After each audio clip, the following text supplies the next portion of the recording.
Le jour, elle s'asseyait à l'avant du char, couverte jusque-là pour que ce soit bien clair, jamais plus que le haut de la cuisse. Pour ses projets, elle avait besoin d'argent. Et beaucoup. Et vite. Et ça poussait pas sur les arbres. Faire la putain, pour elle, c'était gagner du temps. Elle comptait l'argent et elle vomissait un peu moins.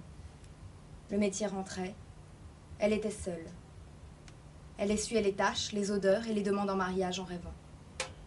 C'était une femme seule, sans âge, sans milieu, farouche. Une tête brûlée qui survivait en disant « Vous avez mal ». Elle ne disait presque jamais son nom. Et la nuit, quand les forçats rentraient chez eux, elle travaillait encore.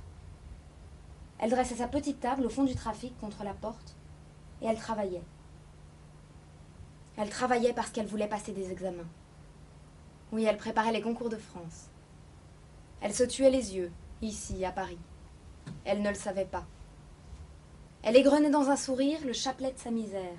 Elle ne savait pas parler. C'était une bête brute, aux dents longues, dans un corps de fleurs. Elle voulait sortir de la vase à force d'elle-même et avoir tout connu.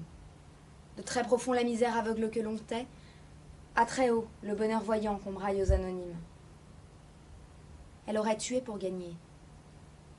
Elle comptait les billets. C'est qu'il y avait des droits d'inscription pour les concours. Il fallait le vouloir. Les plus faibles ou les plus tristes, elle ne les laissait pas ressortir du trafic. Elle les gardait pour elle. Fela était un monstre aimable. Je suis maintenant, ce soir, un ange seul dans la joie. Je suis venue rejouer pour vous l'histoire qui m'a sauvée.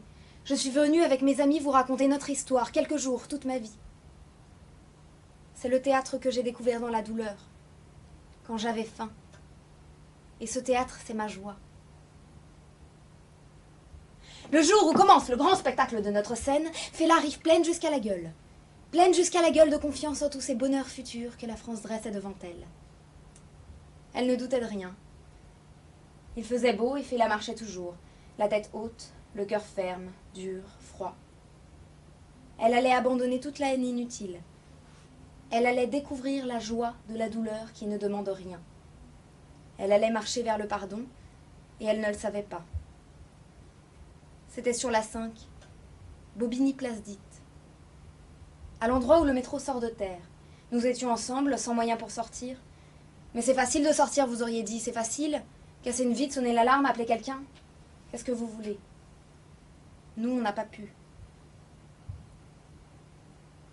Fela avait quitté le trafic tôt le matin. Près de son corps, elle gardait tout l'argent qu'elle avait gagné en couchant avec ces hommes de peu. Elle voulait marcher comme ces gens qui ne vont nulle part, au moins une fois. Et elle est descendue dans le métro.